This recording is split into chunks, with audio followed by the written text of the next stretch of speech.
Chapter 3 Prehistoric Man. Prehistoric Man begins to make things for himself. Early man did not know what time meant.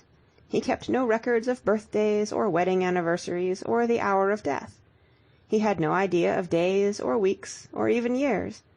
But in a general way he kept track of the seasons, for he had noticed that the cold winter was invariably followed by the mild spring. That spring grew into the hot summer when fruits ripened and the wild ears of corn were ready to be eaten, and that summer ended when sudden gusts of wind swept the leaves from the trees, and a number of animals were getting ready for the long hibernal sleep. But now something unusual and rather frightening had happened. Something was the matter with the weather. The warm days of summer had come very late. The fruits had not ripened. The tops of the mountains, which used to be covered with grass, now lay deeply hidden underneath a heavy burden of snow.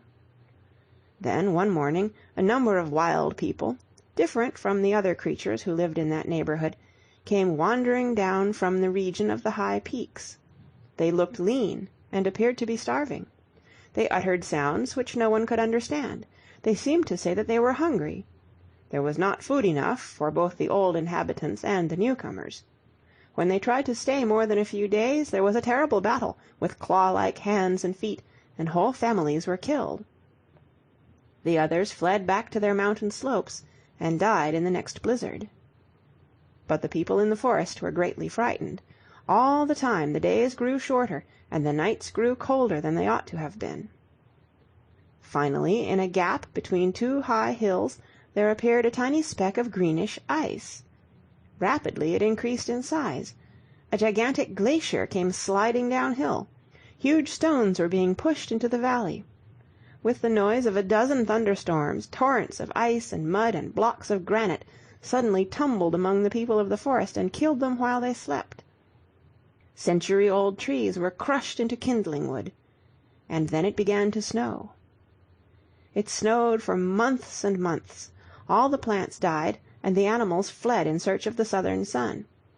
Man hoisted his young upon his back and followed them, but he could not travel as fast as the wilder creatures, and he was forced to choose between quick thinking or quick dying. He seems to have preferred the former, for he has managed to survive the terrible glacial periods which upon 4 different occasions threatened to kill every human being on the face of the earth.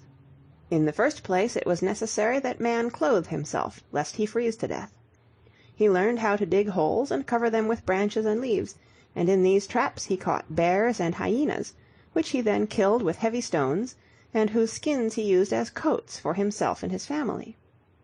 Next came the housing problem. This was simple.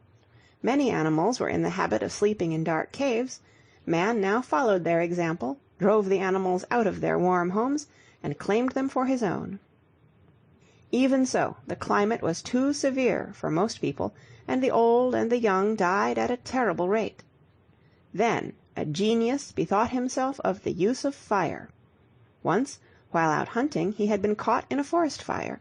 He remembered that he had been almost roasted to death by the flames. Thus far, fire had been an enemy. Now it became a friend. A dead tree was dragged into the cave and lighted by means of smoldering branches from a burning wood. This turned the cave into a cozy little room. And then one evening a dead chicken fell into the fire. It was not rescued until it had been well roasted. Man discovered that meat tasted better when cooked, and he then and there discarded one of the old habits which he had shared with the other animals, and began to prepare his food. In this way thousands of years passed. Only the people with the cleverest brains survived. They had to struggle day and night against cold and hunger. They were forced to invent tools. They learned how to sharpen stones into axes and how to make hammers. They were obliged to put up large stores of food for the endless days of the winter, and they found that clay could be made into bowls and jars and hardened in the rays of the sun. And so the glacial period, which had threatened to destroy the human race, became its greatest teacher because it forced man to use his brain. End of chapter 3.